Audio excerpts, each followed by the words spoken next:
देखिए बच्चों, आज हम शुरुआत करने वाले हैं ट्रिगोनोमेट्री के बारे में।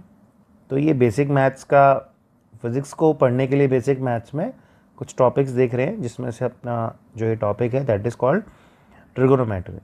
तो ट्रिगोनोमेट्री में सबसे पहली बात आपने सुने होंगे लाइक एंगल्स के बारे में, like sine theta, cos theta, trigonometric ratios के बारे में। तो उसी में सबसे पहले हमें स्टार्ट करना पड़ता है अबाउट एंगल्स। तो what is an angle? So it is measure of change in direction. जब भी कोई डायरेक्शन को चेंज करना है तो बेसिकली वो किस फॉर्म में बता सकते हैं आप डायरेक्शन में चेंज को? एंगल के फॉर्म में। लाइक मैं अगर स्ट्रेट लाइन ड्रॉ करता हूँ तो कोई डायरेक्शन ही चेंज नहीं हो रही है, लेकिन अगर मैं यहाँ पर इस पॉइंट से इस पॉइंट तक ऐसे मूव करते हुए जाता हूँ, विच मीन्स कि यहाँ पर डायरेक्शन क्या कर रहे हैं हम लोग? चेंज। मतलब अगर मैं यहाँ से यहाँ तक कोई डायरेक्शन को चेंज करता हूँ तो किसी एक पर्टिकुलर पॉइंट के रिस्पेक्ट में एक मैंने डायरेक्शन ये वाली शो करी, एक डायरेक्शन ये वाली शो करी, तो यहाँ से यहाँ तक मूव करने पर कुछ ना कुछ एंगल सबटेंड हुआ, उसी को हम लोग एंगल डिफाइन कर रहे हैं। So it basically defines change in direction. तो डायरेक्शनल चेंज को हम लोग एंगल से डिफाइन करते हैं, और जो डेफिनेशन है एंगल की, उसके लिए हम लोग एक आर्क ड्रॉ करते हैं, और जो आर्क ड्रॉ करते हैं उसका जो एंगल किसी पॉइंट पर जो सबटेंड होता है, उस पर्टिकुलर एंगल को हम कैसे डिफाइन करते हैं वो देख रहे हैं। तो यहाँ पर एक एंगल थीटा ये डिफाइन करने के लिए एक आर्क ड्रॉ किया है। ये जो आर्क है उसकी लेंथ को लिख रहे हैं हम L, और एक पर्टिकुलर रेडियस का मैंने आर्क ड्रॉ किया है, दिस इज आर रेडियस। उस रेडियस को मैं लिख रहा हूँ R। So this angle theta is defined as arc upon radius. तो जो एंगल है वो आर्क अपॉन रेडियस के हिसाब से डिफाइंड होगा, जिसमें से आर्क लेंथ को L लिख रहे हैं और रेडियस को R लिख रहे हैं। तो ये हमारा फॉर्मूला हो जाएगा फॉर एंगल। तो एंगल को आर्क अपॉन रेडियस से जब डिफाइन करते हैं तो आप देखेंगे कि एक पर्टिकुलर रेडियस मैंने फिक्स किया, एक सेंटर ये पॉइंट है, यहाँ से एक आर्क ड्रॉ किया, मतलब ये लेंथ रेडियस फिक्स है। बट आर्क में अगर बढ़ाऊंगा, चेंज कर दूँ, अगर लेंथ बढ़ा दूँ तो आप देखो कि एंगल भी चेंज हो जाएगा। तो फॉर अ गिवन रेडियस अगर आर्क लेंथ को बढ़ाया जाए तो जो एंगल है उसकी वैल्यू चेंज हो जाती है। लाइक एक कंप्लीट राउंड कर देंगे तो एंगल आप देखेंगे कि हमको 360 डिग्रीज, या रेडियंस में बोले तो 2 पाई रेडियस मिलता है। तो आपको समझ में यह आना चाहिए कि जो एंगल है, जब आर्क अपॉन रेडियस डिफाइन करते हैं, उसकी एक यूनिट डिफाइन करते हैं, and that is always in radiance. एक बात ये समझिए कि लाइक आर्क है वो एक लेंथ है, let's say that length in centimetre, radius भी एक लेंथ है, वो भी मान लीजिए सेंटीमीटर में है। तो दोनों जब आपस में कैंसिल आउट हो जाएंगे तो कोई यूनिट नहीं आएगी। बट इस बात को डिफाइन करने के लिए कि हम एंगल ही डिफाइन कर रहे हैं, इसलिए हम उसकी एक यूनिट डिफाइन करते हैं, that is always in radiance. ध्यान रखें, ये डिग्रीज में कभी नहीं आएगा। जब भी आप आर्क अपॉन रेडियस डिफाइन करेंगे तो वो एंगल की जो यूनिट है ये हमेशा रेडियंस में ही आपको मिलेगी। एक चीज़ ये अच्छे से पता होनी चाहिए, डिग्रीज में कैसे डिफाइन करेंगे वो देखेंगे। एक चीज़ ध्यान रखें कि एंगल थीटा को बाई कन्वेंशन पॉजिटिव लिया जाता है when it is measured in anti clockwise direction. जब हम एंटी क्लॉकवाइज डायरेक्शन में मेजर करते हैं तब एंगल को बाय डिफ़ॉल्ट हम डिफाइन करते हैं पॉजिटिव। एंटी क्लॉकवाइज डायरेक्शन का सेंस ये है कि जैसे क्लॉक चलती है, जस्ट उसके अपोजिट सेंस में अगर मूव करेंगे तो वो डायरेक्शन कहलाती है एंटी क्लॉक। जैसे ये एक्स एक्सिस है, एक मैंने लाइन खींचा तो मैं इस एक्स एक्सिस से इस पर्टिकुलर लाइन की तरफ मूव कर रहा हूँ, तो जो ये एंगल रोटेशन हो रहा है ये कौन सी डायरेक्शन में हो रहा है? Anti clockwise. तो ये कैसा लिया जाएगा? पॉजिटिव। और अगर थीटा की बात करें, नेगेटिव कब होता है? When it is measured in clockwise direction. मतलब इसी एक्स एक्सिस के रिस्पेक्ट में कोई एक लाइन खींचते हैं जिसमें मैं मूव कर रहा हूँ यहाँ पर इस तरह से नीचे, तो जो ये डायरेक्शन है हमारे पास ये क्लॉकवाइज है, तो इस क्लॉकवाइज डायरेक्शन के अकॉर्डिंग ये जो एंगल है वो डिफाइन किया जाता है नेगेटिव। एक ये चीज़ अच्छे से ध्यान रखें। तो ये बेसिक हो गया कि एंगल का डेफिनेशन क्या है, चेंज इन डायरेक्शन को मेजर करना, फॉर्मूला क्या है, आर्क अपॉन रेडियस, यूनिट क्या है, इससे मिलने वाली एसआई यूनिट ही होती है, रेडियस में मिलती है। देखा जाए तो यूनिट नहीं होनी चाहिए थी, बट है रीज़न कि एंगल डिफाइन करने के लिए यूनिट हमें आइडेंटिफाई करने के लिए डिफाइन करनी पड़ी, जिस यूनिट को ऑलवेज रेडियंस कहते हैं। एंटी क्लॉकवाइज में सेंस में मेजर करेंगे तो पॉजिटिव एंगल डिफाइन करते हैं, और क्लॉकवाइज सेंस में घूमते हैं तो नेगेटिव। अभी के लिए एंगल एज इन मैग्नीट्यूड ही वर्क होगा, तो अभी कोई पॉजिटिव नेगेटिव की बात करेंगे नहीं। आगे जब एक्सिस के हिसाब से एंटी क्लॉकवाइज मूव करेंगे तो फिर पॉजिटिव, और क्लॉकवाइज मूव करेंगे तो नेगेटिव डिफाइन करेंगे। नेक्स्ट यहाँ पे अगर मान लीजिए मैं बोलता हूँ कि L is equals to R लिया जाए, अगर लेंथ को आर के बराबर लेंगे तो जो एंगल थीटा हमको मिलेगा that will be 1 and that is called 1 radian. तो एल को अगर आर के बराबर लेते हैं तो जो आंसर आएगा वो 1 आएगा, तो मतलब एंगल हो जाएगा 1 रेडियन। अगर मैं एक रिवॉल्यूशन में देखता हूँ, लाइक इन 1 रिवॉल्यूशन, एक रिवॉल्यूशन मतलब एक सर्कल कंप्लीट करना, आपको पता है एक रिवॉल्यूशन के अंदर जो टोटल आर्क लेंथ हो जाती है that is perimeter of circle, वो ऑलवेज होता है 2 पाई आर, और डिवाइडेड बाई हमें आर करना है एल बाई आर में। सो सॉल्व करके जो आंसर आएगा वो आएगा 2 पाई रेडियन। और 2 पाई रेडियन जो होगा इसको हमने बोला कि it is always equal to some angle which is called 360 degree.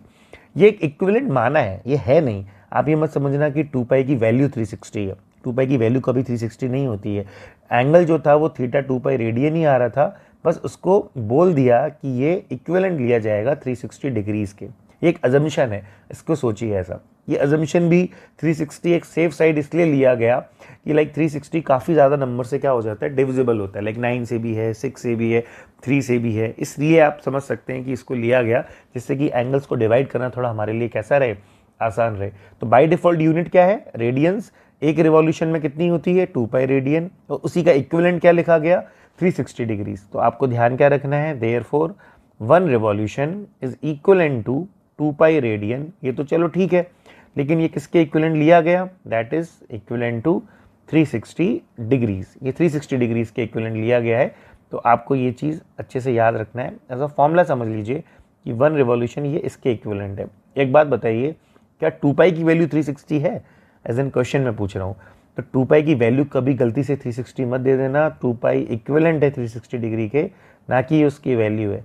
2 पाई में अगर पाई की वैल्यू बोलते हैं तो आप वही पढ़ते हैं 3.14, या फिर इसके आगे भी नंबर्स होते हैं, रैशनल नंबर है, नियरेस्ट रैशनल में 22/7 लिख सकते हैं, वो होती है पाई की वैल्यू। तो 2 पाई की वैल्यू क्या है, 2 × 3.14 6.28। बट 2 पाई रेडियन को क्या लिखेंगे, डिग्रीज में 360 डिग्रीज, ये पता होना चाहिए। तो इस हिसाब से 1 रेडियन जो होगा वो किसके इक्विवेलेंट आ जाएगा, 180/पाई डिग्रीज के इक्विवेलेंट आ जाएगा। आप देख सकते हैं उसको सॉल्व करके, एक ये चीज़ ध्यान रखें। और अगर आप एक चीज़ इसमें उल्टा देखें तो 1 डिग्री कितना हो जाएगा, पाई/180 रेडियंस। ये भी आप ध्यान रख सकते हैं कि 1 डिग्री जो होगा वो पाई/180 रेडियंस के बराबर आ जाएगा। आप जस्ट इसको उल्टा करें, इससे हमें कन्वर्जन समझ में आएगा कि कैसे रेडियन को डिग्री में बदलते हैं या डिग्री से रेडियंस में बदलते हैं। तो एक ये चीज़ ध्यान रखेंगे। तो 1 रिवॉल्यूशन इक्विवेलेंट 2 पाई रेडियन, या 2 पाई रेडियन होता है जिसका इक्विवेलेंस डिग्रीज में 360 डिग्रीज। 1 रेडियन को डिग्री में बदलेंगे तो कितना लिखेंगे, 180/पाई डिग्रीज। 1 डिग्री को रेडियन में बदलेंगे तो पाई/180 रेडियंस, जिसमें पाई की वैल्यू कहीं पर भी पुट करनी पड़ेगी, तो क्या ही पुट करेंगे, 22/7 या 3.14। ये जो कन्वर्जन है radian two degrees, this system is called circular system. मतलब कोई ना कोई कन्वेंशनल सिस्टम है जिसके अकॉर्डिंग ये कन्वर्जन प्रिंसिपल यूज़ किया गया, जिसमें 2 पाई रेडियन को इक्विवेलेंट लिया गया 360 डिग्रीज। इसके बाद हम एक और कन्वर्जन भी पढ़ाते हैं आपको, that system is called sexagesimal system. और इस पर्टिकुलर सिस्टम के अंदर हमको ये बताया गया कि जो एंगल्स है ना उनका डिवीजन कुछ ऐसा करना रहेगा। लाइक 1 डिग्री को बोला गया equivalent to 60 dash. This dash is called just minute भी बोल सकते हैं, बाकी एक्चुअल में बोलते हैं आर्क मिनट्स। तो ये ध्यान रखना है कि 1 डिग्री को किसके इक्विवेलेंट लिया गया, 60 डैश मतलब 60 आर्क मिनट्स, एंड 1 मिनट को लिया गया equivalent 60 double dash, and this double dash is called arc seconds. ये भी आपको एज एन कन्वर्जन पता अच्छे से होना चाहिए। तो अभी तक जो हमने पढ़ा उसमें कन्वर्जन देख लिया सर्कुलर सिस्टम के अकॉर्डिंग, और अब सेक्साजेसिमल सिस्टम के अकॉर्डिंग क्या है, 1 degree 60 arc minutes and 1 minute is 60 arc seconds. इसको कैसे यूज़ करेंगे प्रॉब्लम्स में मैं अभी कराऊंगा। तो आपने क्या क्या पढ़ा अभी तक, सबसे पहले एंगल का definition, that is arc upon radius, जिससे आपको यूनिट ऑलवेज किस में मिलेगी, radians. Directional sense, anti clockwise चलेंगे पॉजिटिव लिया जाता है कन्वेंशनली, और क्लॉकवाइज चलते हैं तो नेगेटिव। और 1 रिवॉल्यूशन किसके इक्विवेलेंट है, in circular system it is equivalent to 2 pi radians, और या फिर बोलें तो उसको डिग्रीज में 360 डिग्रीज लिखते हैं, जिससे कन्वर्जन आप रेडियन टू डिग्रीज या डिग्री टू रेडियंस कर पाएंगे, जो मैं अभी आगे प्रॉब्लम्स में आपको बताऊंगा। और एक सिस्टम और है दैट इज सेक्साजेसिमल सिस्टम, जिसमें 1 डिग्री किसके इक्विवेलेंट है 60 मिनट्स, या 1 मिनट किसके इक्विवेलेंट है 60 सेकेंड्स। उस 60 सेकेंड्स या 60 मिनट्स को हम लोग मिनट्स या आर्क मिनट्स को हम लोग लाइक आर्क मिनट्स कह देते हैं, और सेकेंड्स वाला हमारा आर्क सेकेंड्स कहलाता है। अब एक प्रॉब्लम सिंपल सा यूज़ करते हैं, लाइक मान लीजिए कि मैंने एक पर्टिकुलर रेडियस, जिस पर्टिकुलर रेडियस को मैं अज्यूम कर लेता हूँ, let's say it is 3 centimetre, और यहाँ पर मैंने एक आर्क बनाया और मुझे आर्क लेट सपोज मिला पाई सेंटीमीटर के बराबर, जिससे कि यहाँ पर एक एंगल सबटेंड हुआ थीटा, और ये थीटा एंगल हमसे पूछा गया कि ये कितना हुआ। तो जो एंगल है वो थीटा निकालना है। तो पहली बात, जो लेंथ है दैट इज पाई सेंटीमीटर, जो रेडियस है 3 सेंटीमीटर, थीटा पूछा है। पाई सेंटीमीटर मतलब कितनी लेंथ हुई, 3.14 सेंटीमीटर। तो एंगल थीटा कितना बताओगे, पाई बाई 3। बट ये आएगा किस में, मैंने बताया आपको रेडियंस। लेकिन अगर आपको कन्वर्ट करना है डिग्रीज में तो पाई बाई 3 को किससे मल्टीप्लाई करेंगे, अभी जस्ट बताया 180 बाई पाई डिग्रीज। तो ये आंसर कितना आ चुका होगा, 60 डिग्रीज। बहुत ही सिंपल डायरेक्ट प्रॉब्लम है, इस तरीके से इसको आप अप्रोच कर सकते हैं। एक और प्रॉब्लम करते हैं कि लेट सपोज अगर मैं आपसे क्वेश्चन पूछता हूँ, फाइंड द एंगल बिटवीन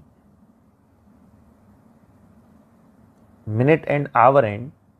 अगर मिनट एंड आवर एंड के बीच में आपसे एंगल पूछा जाए, कब, व्हेन क्लॉक शोज, जब क्लॉक दिखाती है कितना टाइम, एक ऑप्शन ले रहा हूँ या एक पार्ट ले रहा हूँ, सॉरी 5 o'clock, और मैं एक और ले रहा हूँ सेकंड यहाँ पे 8 o'clock। तो 5 o'clock वो कोई सा भी हो सकता है, 5 PM भी हो सकता है, 5 AM भी हो सकता है, उससे कोई फ़र्क नहीं पड़ता है। आपको एंगल बताना है मिनट एंड आवर एंड्स के बीच में जब क्लॉक ये दोनों टाइम शो करती है। तो उसको भी सॉल्व करना बड़ा ही आसान रहेगा। कैसे अप्रोच करेंगे, जिसमें अब आपको एक चीज़ सोचनी है कि एवरी 1 आवर कितना एंगल होता होगा between the minute and and our and. Like आप जैसे सोचिए कि एक कंप्लीट रोटेशन होने में आवर एंड कितना टाइम लेती होगी। जैसे अभी मान लीजिए टाइम लेट सपोज 12 o'clock हो रहा है या 12 PM हो रहा है, तो 12 PM टू 12 AM तक पहुंचने में कितना टाइम लगेगा, आपको पता है 12 आवर्स ही लगेंगे। लेकिन एक रोटेशन क्या हो जाएगा, आवर एंड कंप्लीट कर लेगा। एक रोटेशन का मतलब कितना angle, 360 degrees divided by 12। So our answer is 30। मतलब एवरी 1 आवर कितना एंगल कवर होता है, 30 डिग्रीज का कवर होता है। अब हमें फर्स्ट पार्ट में पूछा गया है कि 8 o'clock जब हो रहा है तब कितना यहाँ पर एंगल होगा between the minute and our and. तो 8 o'clock के हिसाब से सोचते हैं, तो ये मान लीजिए हमने मिनट एंड लिया और ये मैंने इधर अपना आवर एंड लिया, ये मेरा 5 है और यहाँ पे 12 होता है। तो आप बताएंगे कि एंगल कौन सा होना चाहिए, ये वाला। अब आप कई लोग सोचेंगे एंगल ये भी तो हो सकता है, बिल्कुल हो सकता है। लेकिन अब आप एक चीज़ याद रखें, जब भी एंगल ऐसे पूछा जाए तो दोनों एंगल में से वो एंगल देना है जो छोटा है। हमेशा जब भी कोई एंगल आप देखोगे, जैसे ये वाला एंगल भी दिख रहा है और एक ये वाला एंगल भी दिख रहा है, कौन सा एंगल देना है, जो छोटा है। जो एंगल जो भी होगा वो ऑलवेज 180 से कैसा होगा, कम। 180 कब हो सकता है, जब 6 o'clock होता, दोनों साइड कितना आता, 180। तब तो आंसर ही क्या देना पड़ता, 180। लेकिन इस वाले केस में जो एंगल है स्मॉल ये वाला है और ये बिगर है, तो कौन सा एंगल देना है आपको आंसर में, स्मॉल वाला, मतलब ये वाला थीटा। तब आप सोचिए एवरी 1 आवर कितना एंगल बन रहा है, 30। तो यहाँ से यहाँ तक कितने आवर्स कंप्लीट हो गए हैं, 5। So this theta angle should be 5 into 30, so it should be 150 degrees.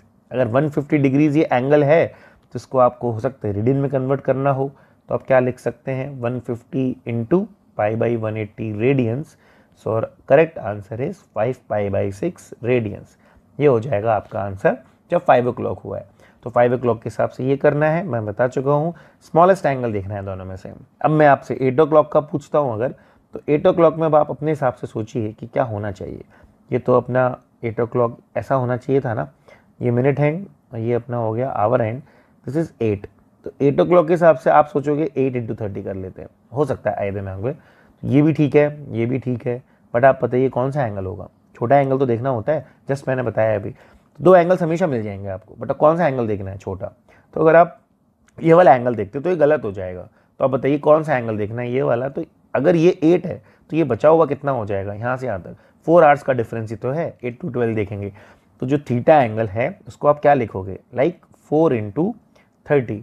So it's answer is 120 degrees. और अगर आप कन्वर्ट करते हैं 120 into pi by 180 radians, so our correct answer will be 2 pi by 3 radians. इस तरीके से आप angles निकाल सकते हैं। ये वाला एंगल हो गया 2 पाई बाई 3 और ये वाला एंगल हो गया 5 पाई बाई 6। हमेशा देखना है स्मॉलेस्ट एंगल। आई होप ये वाला क्वेश्चन भी आपको समझ में आया होगा। तो इस तरीके से ये प्रॉब्लम भी हम अप्रोच कर सकते हैं।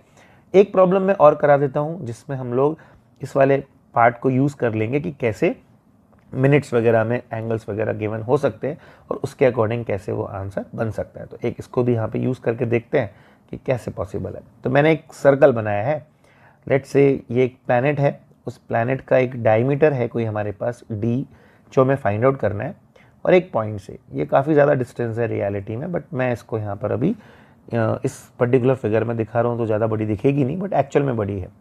तो आप समझिए कि एक पॉइंट है, यहाँ से ये जो डिस्टेंस है ये मैंने दे रखा है आपको 36 × 10⁴ किलोमीटर्स, और यहाँ पे एक एंगल क्रिएट हो रहा है, that angle is 42 dash. 42 dash कितना होता है?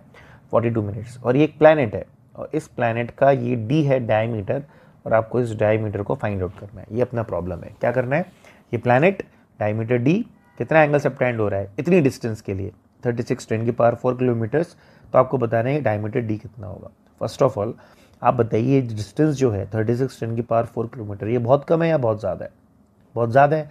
ये डिस्टेंस और ये डिस्टेंस अगर हम देखें सेम ही तो होनी चाहिए, तो ये भी कितना हो गया 36 × 10⁴ किलोमीटर्स। तब आप इसको यूँ सोचिए कि लाइक अगर मुझे सॉल्व करना है तो यहाँ पर जैसे कोई पॉइंट अगर होता है, मैं एक स्मॉल रेडियस का एक आर्क बनाता हूँ तो कुछ ऐसा बनेगा, फिर मैं थोड़ा रेडियस ज़्यादा लेता हूँ तो आर्क कुछ ऐसा बनेगा, और ज़्यादा लेता हूँ तो कुछ ऐसा बनेगा, और ज़्यादा लेता हूँ तो कुछ ऐसा बनेगा। तो आप बताइए होता क्या जा रहा है? ये जितना जितना रेडियस बढ़ाओगे ना तो आर्क बेसिकली फ्लैट होता जाएगा, मतलब किस में कन्वर्ट होता जाएगा? स्ट्रेट लाइन में।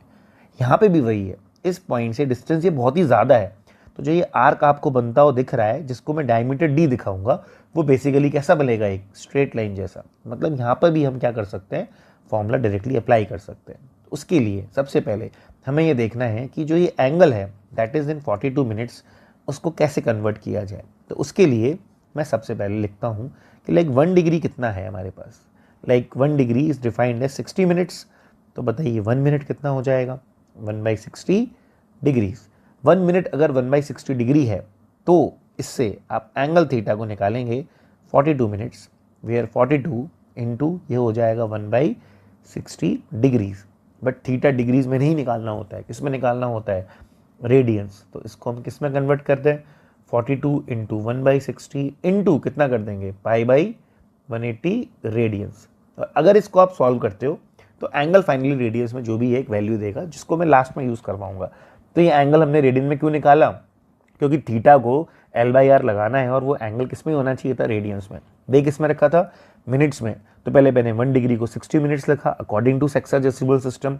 तो 1 मिनट कितना हो गया? 1/60 डिग्रीज। थीटा कितना है? 42 मिनट्स। थीटा 42 मिनट्स को कन्वर्ट करना है तो 42 इंटू 1/60 डिग्रीज, जिसको मैंने रेडियन में कन्वर्ट किया 42 into 1/60 then multiplied by π/180 radians. अब मैं एंगल थीटा का फॉर्मूला लगाता हूँ, d बाई जो भी डिस्टेंस है, लेट सपोज वो r है, हमको d चाहिए तो d हो जाएगा r थीटा। इस एंगल को थीटा बोल देते हैं। ये लेंथ d है, आर्क लेंथ, और ये जो रेडियस है वो r विच इज 36 × 10⁴ किलोमीटर्स। अब सॉल्व करते हैं। So d is equals to r की वैल्यू क्या है? 36 × 10⁴ किलोमीटर्स। एंड एंगल थीटा जो है उसको अगर पुट करें that is 42 1/60 multiply by π/180। Radian लिखने की ज़रूरत नहीं है, क्योंकि इफेक्टिवली जो भी आपका एंगल मल्टीप्लाई हो रहा है किसी लेंथ से, एंगल की एक्चुअल में कोई यूनिट नहीं होनी चाहिए थी, तो आंसर अपने आप ही किलोमीटर्स में आ जाएगा। क्योंकि थीटा L/R था, r सेंटीमीटर में है और आपके पास L भी सेंटीमीटर में, तो कट के वो कोई यूनिट थी थोड़ी ना, हमने तो मानी, बस किस में मान ली? वो रेडियंस में थी नहीं। बट अब अगर रेडियंस को आप मल्टीप्लाई करोगे किलोमीटर से तो रेडियंस का कोई रेलेवेंस नहीं है, आंसर किस में आएगा?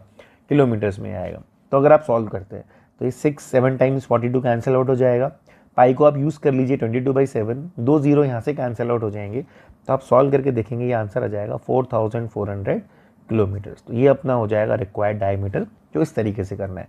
तो आपको बस ये सीखना है इसमें कि एंगल है आर्क अपॉन रेडियस, ये आर्क एक स्ट्रेट लाइन जैसा हो जाएगा क्योंकि रेडियस बहुत ज़्यादा है, तो हमने फॉर्मूला लगाया बस। लेकिन एंगल था मिनट्स में, तो मुझे कन्वर्ट करना पड़ा रेडियंस में। उसके बाद हम डायरेक्टली इसको सॉल्व किया, तो हमारे पास जो आंसर है वो हो गया 4400 किलोमीटर्स।